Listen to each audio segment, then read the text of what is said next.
ప్రసాద్ గారు, కొంత ఈరోజంతా కృష్ణా జిల్లాలో టెన్షన్ అటెన్షన్ కృష్ణా అని ఇట్లాగా మనం మాట్లాడుకోవాల్సిన వాతావరణం ఏమో. ఎందుకంటే బాగా నిన్న జరిగిన పరిణామాలు, ఈరోజు జరగబోతున్న పరిణామాలు మొత్తం అటెన్షన్ కృష్ణా, ఉమ్మడి కృష్ణా జిల్లా అన్నట్టుగానే ఉన్నాయి. గుడివాడలో ఈరోజు మీ తెలుగుదేశం పార్టీ ఒక కార్యక్రమం పెట్టుకున్నారు, రా కదలిరా పార్టీ అధినేత ప్రచార పర్వంలో భాగంగా. మరోవైపు ఈరోజు ఎన్టీఆర్ వర్ధంతి కార్యక్రమాలను కూడా అదే రీతిలో అదే రేంజ్లో సిట్టింగ్ ఎమ్మెల్యే మాజీ మంత్రి కొడాల నాని నిర్వహిస్తున్నారు. ఏం చెప్తారు సార్ దీనిపైన?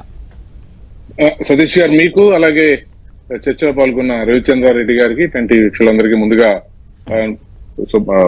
శుభోదయం, నమస్కారం. అలాగే ఈరోజు విశ్వవిఖ్యాత నట సార్వభౌముడు, యుగ పురుషుడు, మహనీయుడు స్వర్గీయ ఎన్టీ రామారావు గారి యొక్క వర్ధంతి సందర్భంగా వారికి ఘనమైనటువంటి నివాళిని అర్పిస్తూ మీ ద్వారా టెన్ టీవీ ద్వారా వారికి ఘనమైనటువంటి నివాళిని అర్పిస్తున్నాం. తెలుగుదేశం పార్టీ పరంగా సరే, ఈ రోజు పార్టీ పరంగా గానీ ఇతరత్రా గానీ కార్యక్రమాలు చేసేవారు, వారి అభిమానులు గానీ ఎక్కడున్నా వారికి నివాళులు అర్పించేటువంటి సందర్భం.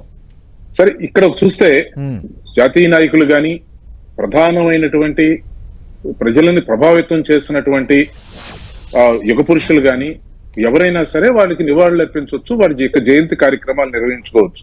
వివేకానందులు ఉన్నారు, లేదా సుభాష్ చంద్రబోస్ ఉన్నారు, లేదా మన ఎన్టీ రామారావు గారు, ఇలాంటి వారు అందరినీ కూడా ఎవరైనా సరే వారికి నివాళులు అర్పించడమో, జయంతి కార్యక్రమాలు చేయటమో, లేదా వారి పేరు మీద ఇతర సేవా కార్యక్రమాలు చేయటానికి ఏమీ అభ్యంతరాలు ఉండవు. కానీ ఇక్కడ మనం చూడవలసింది, ఎవరైనా సరే చేసేవారు వారు చెప్పినటువంటి మాటల్ని ఎంత శాతం పాటిస్తున్నారు అనేది. ఇది ప్రధానమైనటువంటి అంశం సతీష్ గారు.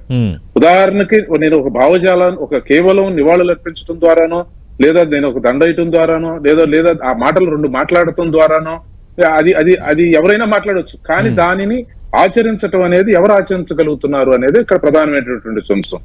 ఈరోజు ఎన్టీ రామారావు గారు చెప్పింది ఈ రాష్ట్రం యొక్క ఆత్మ గౌరవం గురించి వారు మాట్లాడారు. ఈ తెలుగు ప్రజల యొక్క ఆత్మ విశ్వాసం గురించి, ఆత్మ గౌరవాన్ని కాపాడటం కోసం వారు పనిచేశారు. లేదంటే వారికి గుర్తింపును తీసుకురావటం కోసం పనిచేశారు. రాష్ట్రానికి ఒక ప్రత్యేకతను తీసుకురావటం, తెలుగు ప్రజలకు ఒక ప్రత్యేకతను తీసుకురావటం కోసం, తెలుగు అనేటువంటి పదానికి ఒక ప్రాముఖ్యతను తీసుకురావటం కోసం ఆయన పనిచేశారు. ఇటువంటివన్నీ కూడా చేస్తా ఉన్నారా, లేదా ఆయన వారు చెప్పినటువంటి ఆ మార్గాన్ని, లేదా పేద ప్రజల కోసం ఆయన పనిచేశారు. కూడుగుడ్డ నీడ దానికి వారి యొక్క ప్రధానమైనటువంటి అని చెప్పారు. సమాజమే దేవాలయం, ప్రజలే దేవుళ్ళు అని చెప్పారు. ఈ సందేశాలన్నీ కూడా ఎన్టీ రామారావు గారు ఇచ్చినటువంటి ఎన్నో సందేశాలు. మరి అట్లాగే ఖచ్చితంగా శాంతి భద్రతలు సరే, పరిపాలనా పరంగా చూస్తే వారు ముఖ్యమంత్రిగా పనిచేసిన కాలం కానీ, లేదా సంస్కరణలు తీసుకొచ్చినటువంటి విధానాలు కానీ, ఇవన్నీ కూడా ఏ విధంగా అమలు పరిచారు, ఎంత నిష్పక్షపాతంగా వ్యవహరించారు, లేదా తమకు సంబంధించినటువంటి వ్యవహారాల్లో గానీ, లేదా ఇతరత్ర అంశాల్లో గానీ కుటుంబ సభ్యులను ఎక్కడ జోక్యం చేసుకోకుండా ఎలా చూస్తారు, ఇవన్నీ చాలా ఉన్నాయి ఇటువంటివన్నీ కూడా. అలాగే రాజకీయాలని ఏ విధంగా నడిపారు, పదాలని ఏ విధంగా పదాలని అంటే రాజకీయాలని ఒక సంస్కారవంతంగా, లేదంటే ఒక నాయకుడిగా ఉన్నప్పుడు ఏ విధంగా అవినీతికి సంబంధించి ఏ విధమైనటువంటి కార్యక్రమాలు తీసుకున్నారు, ఇవన్నీ కూడా ఉన్నాయి కదా సతీష్ గారు. వీటిల్లో ఎంత శాతం మనం అమలు పరుస్తున్నాం అనేది ఆ సిద్ధాంతపరమైనటువంటి అంశం.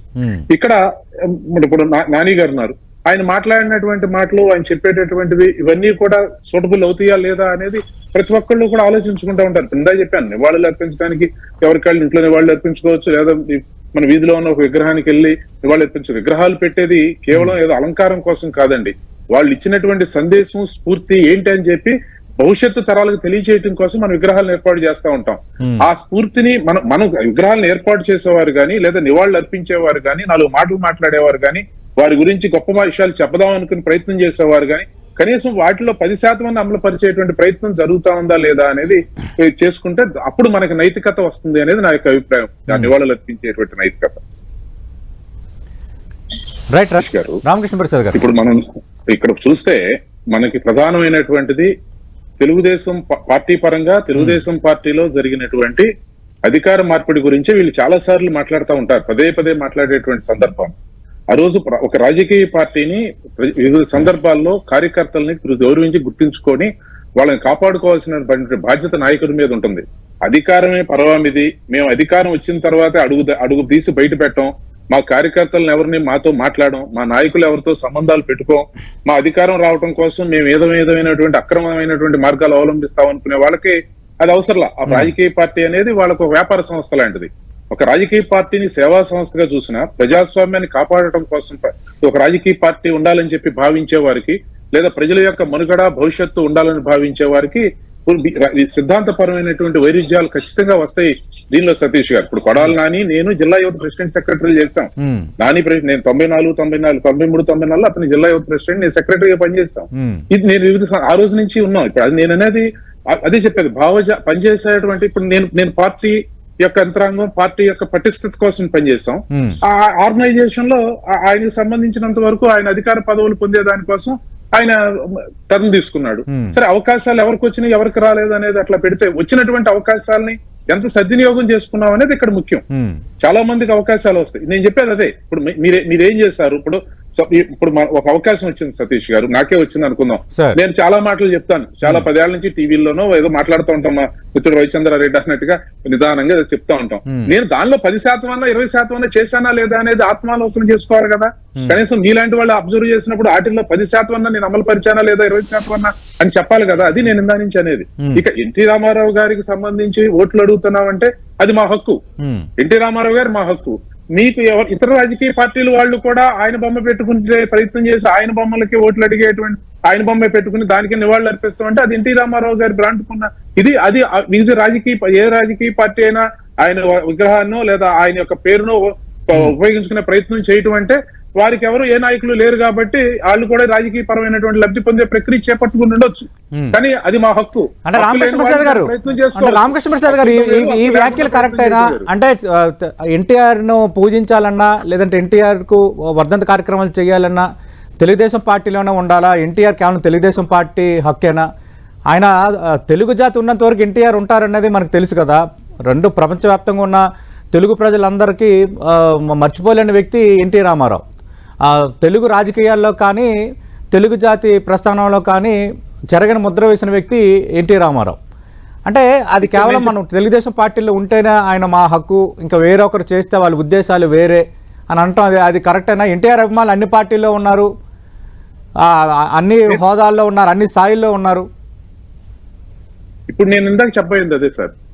ఇప్పుడు మనం ఎన్టీ రామారావు గారికి కానీ ఇతర ముఖ్య నాయకులకు కానీ ఎవరైనా అభిమానం ఉన్నప్పుడు చేసుకోవచ్చు. కానీ సిద్ధాంత పరంగా దాన్ని అమలు పరుస్తున్నావా లేదా అనేది చాలా ముఖ్యమైనటువంటి అంశం అంటున్నాను. ఇప్పుడు మనం ఒక వ్రతమో పూజమో చేస్తాం అనుకోండి, చేసి మనం ఆ రోజు శుచిగా శుభ్రంగా ఉండి మామూలుగా అన్ని చేసి కాస్త ఏదో ఉపవాసం లాంటివి చేసే ప్రయత్నం చేస్తాం. ఎందుకు చేయాలి అదంటే అది చేయకూడదండి అన్నారు అనుకోండి, చేయకూడదని కాదు.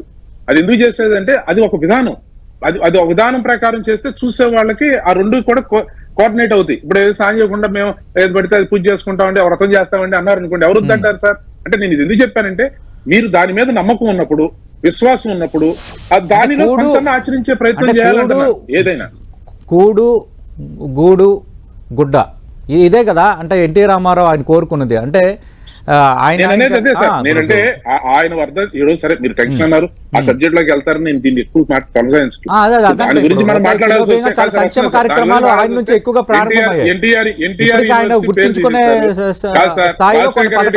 అదే వస్తున్నా సార్.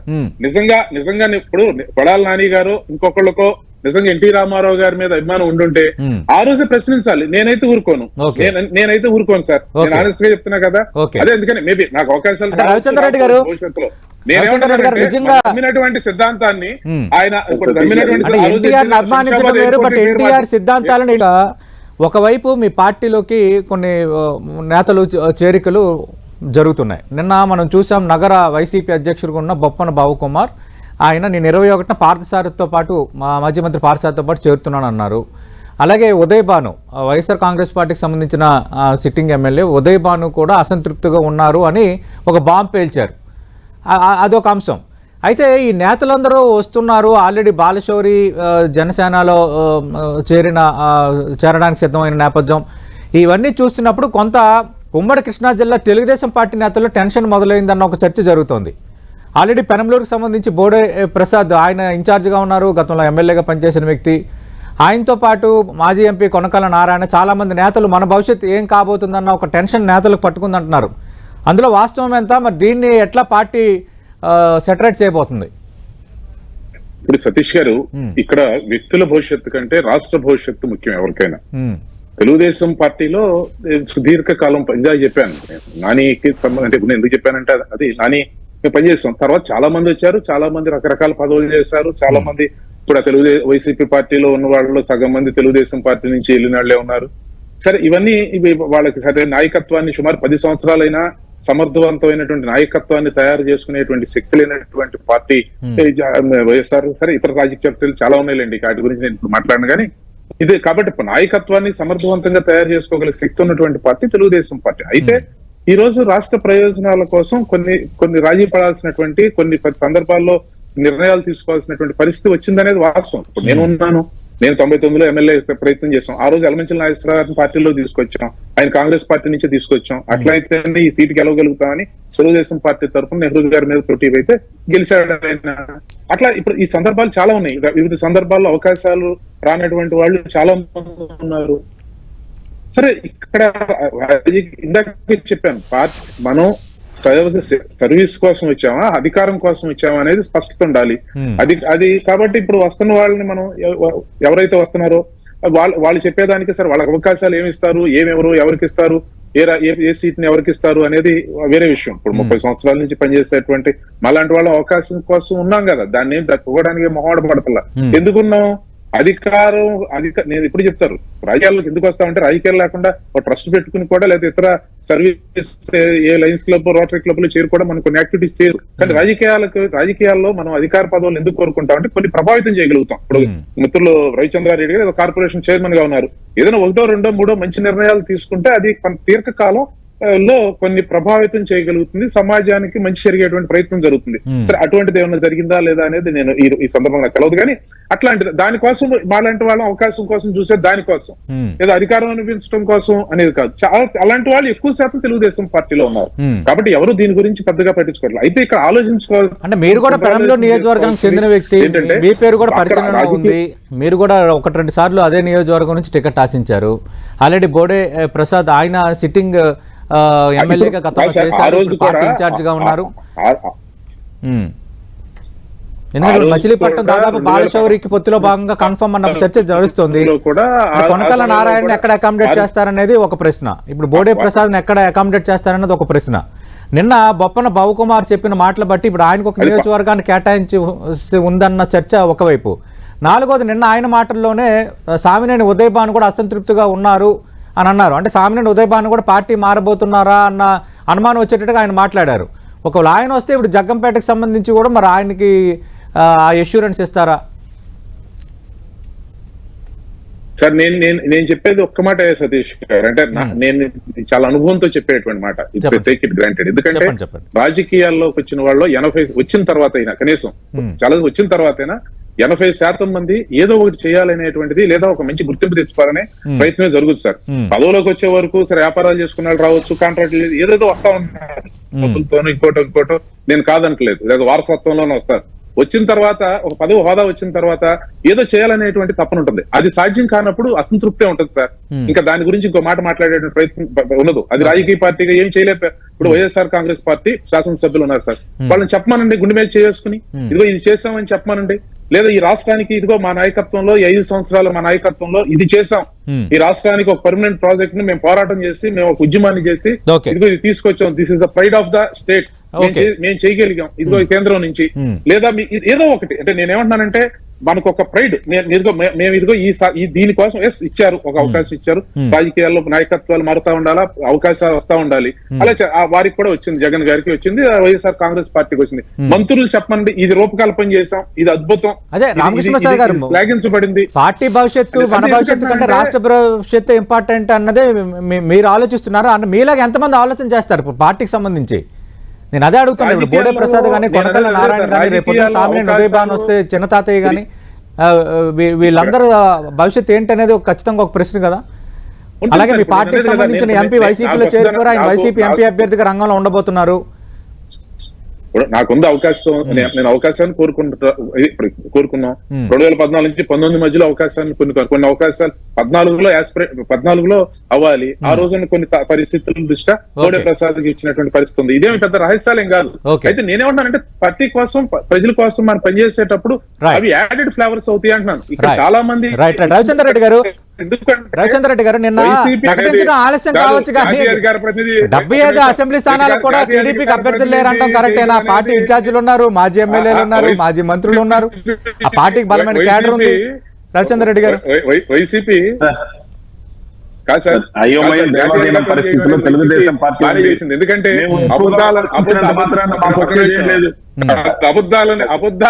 అబద్ధాలని నిజాలుగా వాళ్ళకి సంబంధించిన సమస్యలను ఎదురు పార్టీ మీద ఉన్నట్టుగా చెప్పడమే రాజకీయం అయితే రవిచంద్రారెడ్డి గారు అద్భుతంగానే చెప్తున్నారు ఈ చర్చలో. నేను చెప్తుంది ఇక్కడ చూడండి సార్, జగన్మోహన్ రెడ్డి గారి యొక్క కుటుంబ సభ్యులతో సహా, వారి కుటుంబ సభ్యులతో సహా, విజయసాయి రెడ్డి గారి యొక్క కుటుంబ సభ్యులతో సహా అందరూ కూడా ఈ రోజు వారి దూరం అయిపోయినటువంటి పరిస్థితులు చూడండి ఒకసారి. ఇది నేను చెప్పేది కాదు కదా. ఈ రోజు తెలుగుదేశం పార్టీ తీసుకుంటే ఆ పార్టీలో సగం కాదండి 30 ఖాళీ అయ్యేటట్టున్నారు. ఇవాళ తెలుగుదేశం పార్టీ తీసుకుని ఎక్కడ అకామిడేట్ చేస్తారు? మా క్యాండిడేట్ అదే చెబుతుంది. వాళ్ళకి దొరికే పరిస్థితి లేదు. ఇవాళ ఎక్కడి నుంచి ఎటు పెట్టాలో తెలవట్లా.